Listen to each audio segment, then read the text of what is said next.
राज्यपाल और राष्ट्रपति को एक समय सीमा में बांधने और वक्फ कानून पर अंतरिम आदेश के सुप्रीम कोर्ट के बहुचर्चित फैसलों को लेकर विवाद छिड़ गया है।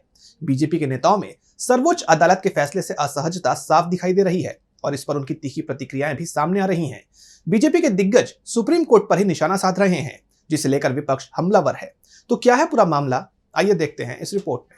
बीते कुछ वक्त में सुप्रीम कोर्ट ने कई अहम फैसले लिए हैं, जिनमें कुछ ऐसे फैसले भी रहे हैं जो सरकार के पक्ष में नहीं थे और अब सुप्रीम कोर्ट पर ही सवाल उठ रहे हैं। बीजेपी नेता सुप्रीम कोर्ट के फैसलों की आलोचना कर रहे हैं।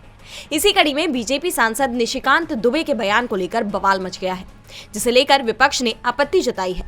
एआईएमआईएम के सांसद असदुद्दीन ओवैसी ने बीजेपी पर पलटवार करते हुए कहा कि आप लोग इस तरह से कोर्ट को धमका रहे हैं। क्या आपको पता है संविधान का अनुच्छेद 142 क्या है? इसे डॉक्टर बीआर अंबेडकर ने बनाया था। वे तुमसे ज्यादा दूरदर्शी थे। बीजेपी धोखाधड़ी कर रही है और धार्मिक युद्ध की धमकी देकर डरा रही है। उन्होंने पीएम मोदी को चेताते हुए आगे कहा कि आप लोग सत्ता में हैं और आप इतने कट्टरपंथी हो गए हैं कि आप कोर्ट को धार्मिक युद्ध की धमकी दे रहे हैं। मोदी जी, अगर आप इन लोगों को नहीं रोकेंगे तो देश कमजोर हो जाएगा। देश आपको माफ नहीं करेगा और कल आप सत्ता में नहीं रहेंगे। दरअसल निशिकांत दुबे ने सुप्रीम कोर्ट को लेकर कहा है कि देश में जितने गृह युद्ध हो रहे हैं उनके लिए सुप्रीम कोर्ट के चीफ जस्टिस संजीव खन्ना जिम्मेदार हैं। उन्होंने सर्वोच्च न्यायालय पर देश में धार्मिक युद्ध भड़काने का आरोप लगाया। ये भी कहा कि अगर सुप्रीम कोर्ट ही कानून बनाएगा तो संसद को बंद कर देना चाहिए।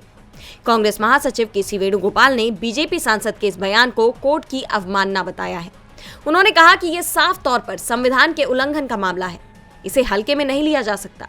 भारत के मुख्य न्यायाधीश के खिलाफ संसद के एक सदस्य ने गंभीर आरोप लगाए हैं।